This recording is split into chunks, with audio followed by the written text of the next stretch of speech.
menunaikan hak orang lain di samping kita.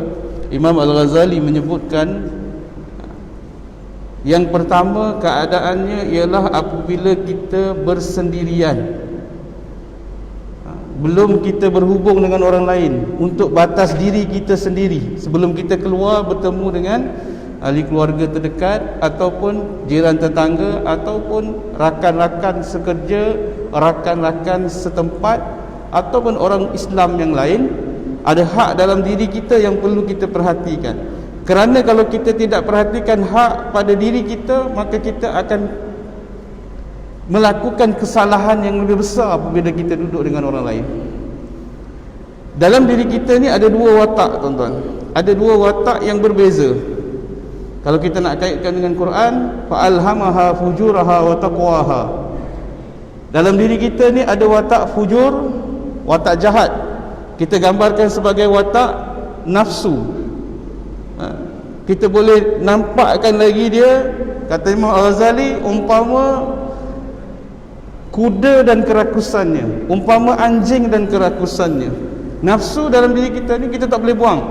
Nafsu ni makhluk yang Allah bekalkan kepada kita.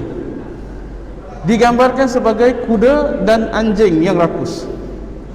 Dan kita ada satu lagi watak, iaitu watak yang diumpamakan sebagai malaikat. Yang ini disebutkan ialah mewakili akal dan syariat. Akal yang dipandu syariat. Dua watak dalam diri kita ini, kalau kita tak tunaikan hak dia, maka kita akan mudah membiarkan malaikat, watak malaikat tadi, menyembah anjing dan kuda, watak yang nafsu jahat ini. Sebab itu kita lihat ada orang yang tahu tentang hukum haramnya arak, tapi dia minum arak. Tahu haramnya rasuah, tapi dia ambil rasuah. Tahu haramnya mengumpat, tapi dia tetap mengumpat. Tahu menyakiti orang lain, menzalimi, memfitnah. Saban hari ini pembohongan berlaku dalam dunia umat Islam. Kenapa begitu mudahnya kita ni melakukan perkara yang dilarang oleh Allah Subhanahu wa taala, walaupun hakikatnya kita punya akal dan kita punya syariat. Kerana apa? Jawapannya kerana kita tidak meletakkan hak nafsu dan hak akal syariat itu di tempat yang sepatutnya. Kita membiarkan nafsu menyembah akal dengan syariat menyembah nafsu, kata Imam Al-Ghazali. Maka kita akan binasa. Sebab itu tuan-tuan rahmat Allah SWT, kita pandang kepada diri kita. Untuk mengelak kita daripada binasa, kita kena tunaikan hak nafsu. Kita kena tunaikan hak akal yang dipandu syariat. Lagi bahaya kalau akal tidak ada syariat. Lagi bahaya kalau orang tak mempelajari fardu ain, asas kepada syariat Islam. Sebab itu Islam meletakkan wajib mempelajari ilmu fardu ain. Wajib. Kalau kita tak tahu ilmu fardu ain, kita berdosa. Kerana apa? Kerana kita tak tahu nak jaga nafsu yang ada dalam diri kita. Akal dan syariat inilah yang memimpin nafsu ini. Kenapa dia gambarkan kuda dan anjing? Kerana kuda ni, kalau kita boleh jaga dia, kita boleh kawal dia, kita boleh ambil manfaat daripada dia. Anjing, kita boleh ambil manfaat daripada dia. Bahkan kita boleh bawa berburu anjing. Dalam fiqah, kalau anjing itu anjing yang cukup taat kepada kita, kita suruh pergi, dia pergi, kita suruh balik, dia balik. Dia tahu beza makanan dia dengan makanan untuk tuan dia. Kita suruh dia berburu dan dia bawa balik buruan, kita boleh makan. Anjing boleh jaga kebun. Sebab itu nafsu ini, dia akan memberi manfaat kepada kita bila kita tunaikan hak dia dan kita jaga dia, dan kita mengambil manfaat daripada nafsu. Nafsu kita untuk jadi lebih baik daripada orang lain, nafsu yang baik. Tengok orang baca Quran, kita pun ada keinginan baca Quran. Tengok orang bangun tahajud, kita ada keinginan nak bangun tahajud. Nabi sebutkan ahli syurga begini-begini, kita ada keinginan. Maka akal dengan syariat Islam ini memandu nafsu itu untuk dia mengikut apa yang dikehendaki oleh Allah Subhanahu wa taala. Kalau tidak, kata Imam Al-Ghazali, kita akan binasa. Bila kita membiarkan akal sesuka hati untuk bertindak, kita membiarkan nafsu sesuka hati untuk bertindak. Itu dalam konteks keadaan pertama pada diri kita sebelum kita keluar kepada orang lain. Dan apabila kita keluar kepada masyarakat umum, apa hak yang kita perlu tunaikan kepada masyarakat umum? Kata Imam Al-Ghazali, sekurang-kurangnya ada 3 peringkat manusia di kalangan orang Islam lain. Orang Islam di kalangan orang Islam lain, bila mana mereka berhubung, ada 3 peringkat. Peringkat yang paling rendah sekali, seorang mukmin itu, dia pastikan diri dia tidak menyakiti mukmin yang lain. Dia tidak menyakiti orang lain, sesuai dengan hadis Nabi SAW. Al-muslimu man salimal muslimuna min lisanihi wa yadihi. Orang mukmin itu, orang muslim itu adalah orang yang orang lain selamat daripada lidah dan tangannya.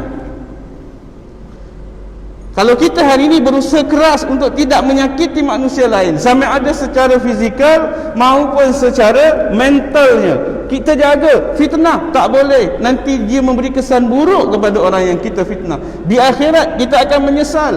Mengumpat, Nabi larang mengumpat. Kalau saya mengumpat menyakiti mukmin itu, maka itu dilarang oleh Allah Subhanahu Wa Taala. Memukul, menzalimi, merampas merampas harta tanpa haknya, dan banyak lagi perkara yang dilarang oleh Islam kita daripada menyakiti orang lain. Kalau kita sudah mula berfikir tentang kita tidak mahu lagi menyakiti orang lain, kita duduk di peringkat yang paling rendah. Itu pun kita dah susah nak buat, kan? Jiran parking depan rumah kita pun kita marah. Anak dia main depan rumah kita pun kita marah. Bising pun kita marah. Bersepah pun kita marah. Potong queue pun kita marah. Marah sungguh, potong queue. Kita dah beratur berjam-jam. Boleh, tapi jangan sampai menyakiti orang itu. Bergurau, boleh bergurau, tapi jangan sampai menyentuh hati dan menyakiti orang mukmin yang lain. Kalau kita sudah mula fikir dalam kehidupan kita tidak mahu menyakiti mukmin yang lain, kita duduk di peringkat yang paling rendah sebagai seorang muslim ketika berhubung dengan orang lain. Yang kedua, tinggi sikit daripada itu, kata Nabi SAW, iaitu apabila kamu bermanfaat bagi orang lain. Setapak ke depan, kita mula berbuat baik kepada orang lain. Ini yang penting, tuan. Sebagaimana hadis Nabi sebut, al-khalqu kulluhum iyalullah wa ahabbuhum ilallahi anfa'uhum li iyalih. Semua manusia itu adalah hamba Allah. Yang paling dicintai oleh Allah Subhanahu Wa Taala di antara mereka adalah yang paling bermanfaat bagi hamba-hamba Allah. Siapa yang hidup dia, bangun tidur dia, berfikir untuk apa manfaat yang boleh dia bagi pada orang lain, alhamdulillah, kita duduk setingkat daripada orang yang tidak menyakiti orang lain. Selipar bersepah kita kemaskan, sampah jatuh kita kutipkan tanpa kira. Oh, semangat tu ni. Tanpa kira siapa yang buang sampah. Mentaliti kita hari ini cari siapa yang buang sampah ni. Sampah kita tak kutip pun. Jadi kita hidup hari ini dan selepas ini sampai kiamat, kita perlu berfikir, apa manfaat saya hidup di dunia untuk orang mukmin yang lain. Itu setingkat. Masa tak banyak, ada 3-4 minit lagi. Saya bagi yang ketiga, orang yang paling tinggi kedudukannya di sisi manusia bila mana dia bergaul dengan cara apa yang Nabi SAW sebut, in aradta an tusbiqas siddiqina fasli man qata'aka wa'ti man haramaka wa'fu amman zalamak. Ini peringkat orang yang ketiga, orang yang sangat tinggi kedudukannya, iaitu kata Nabi SAW, jika kamu ingin melampaui para siddiqin, kamu nak jadi sama dengan siddiqin atau lebih baik daripada siddiqin. Siapa siddiqin ini? Kita doa, ihdinas siratal mustaqim, siratal ladzina an'amta alaihim Ya Allah, bagi kami jalan yang lurus, jalan sebagaimana orang-orang yang Engkau beri nikmat sebelum kami. Siapa yang Allah beri nikmat sebelum kita? Ayat lain menafsirkan minan nabiyyin, kita nak ikut jalan para nabi, wasiddiqin, jalan orang-orang siddiq. Siapa siddiq ni? Orang yang membenarkan nabi-nabi, orang yang berjuang bersama nabi-nabi, orang yang berkorban untuk para nabi. Setiap nabi ada yang memperjuangkan dia, yang membenarkan dia. Termasuklah nabi kita sallallahu alaihi wasallam, Sayyidina Abu Bakar As-Siddiq. Nama pun As-Siddiq gelarannya. Orang yang membenarkan nabi-nabi dan rasul-rasul. Kalau kita baca sejarah para sahabat yang berjuang untuk nabi, untuk Islam ni, subhanallah, bagaikan tidak ada masa rehat untuk mereka sepanjang kehidupan mereka dalam Islam. Perang dakwah, perang dakwah. Besarnya. Tapi Nabi sebut, kamu boleh lebih baik daripada mereka, kamu boleh sama dengan golongan siddiqin bila mana kamu buat apa? Pertama, fasil man qata'aka, kamu hubungkan silaturahim pada orang yang memutuskan silaturahim. Orang yang memutuskan silaturahim dengan kita pergi kepada dia untuk sambung silaturahim. Memang susah. Sebab kita akan cakap, bukan salah saya, salah dia. Dia sombong, tak guna, malas saya nak layan dah, berapa kali dah buat macam tu. Yes, sebab perkara itu susah, maka ganjaran dari sisi Allah Subhanahu Wa Taala besarnya. Seumpama kamu ingat, kalau hari ini kita ada orang yang putus silaturahim dengan kita cari mereka, kita rendahkan diri kita untuk mencapai hadis Nabi SAW, supaya kita menyambung silaturahim pada orang yang memutuskan silaturahim. Wa'ti man haramaka, berikan kebaikan, berikan apa yang kamu ada untuk orang yang kedekut dengan kamu, orang yang tak pernah baik dengan kita, orang yang tak pernah beri salam dengan kita, orang yang tak pernah mendoakan kita, orang yang kita bagi, terus bagi. Kenapa? Kerana kami hidup untuk Allah wa Rasulnya, untuk mengikuti apa yang diajar oleh Rasulullah sallallahu alaihi wasallam. Yang terakhir, yang ketiga, iaitu wa'fu amman zalamak. Ini paling susah. Kamu memaafkan orang yang menzalimi kamu. Berapa ramai di kalangan kita hari ini, dia dah buat kau macam ni, kau nak maafkan dia? Bodohlah kau ni. Kau nak buat baik lagi dengan orang macam ni? Selagi dia Islam, selagi dia mengaku Allah sebagai Tuhannya dan Nabi sebagai Rasul, kita kena ikut apa yang Allah. Bukan kita hidup untuk di dunia, kita bukan hidup untuk kehidupan, kita hidup untuk kematian yang akan memulakan kehidupan yang lebih bahaya kalau kita abaikan apa yang diajar oleh Rasulullah SAW. Kehidupan selepas ini kita usaha untuk laksanakan apa yang diajar oleh.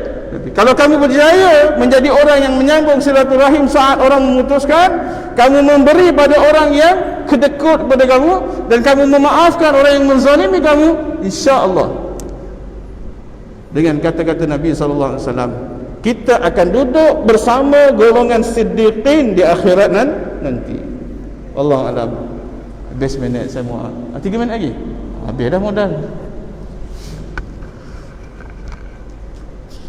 Begitu tuan-tuan yang rahmati Allah SWT. Secepat mungkin saya boleh pergi. Kalau kita nak uraikan hadis, memang banyaklah tentang bagaimana hubungan kita dengan sesama mukmin, sesama muslim. Tapi 3 keadaan ini dulu kita cuba tanam azam. Fa iza azamta fatawakkal 'ala Allah.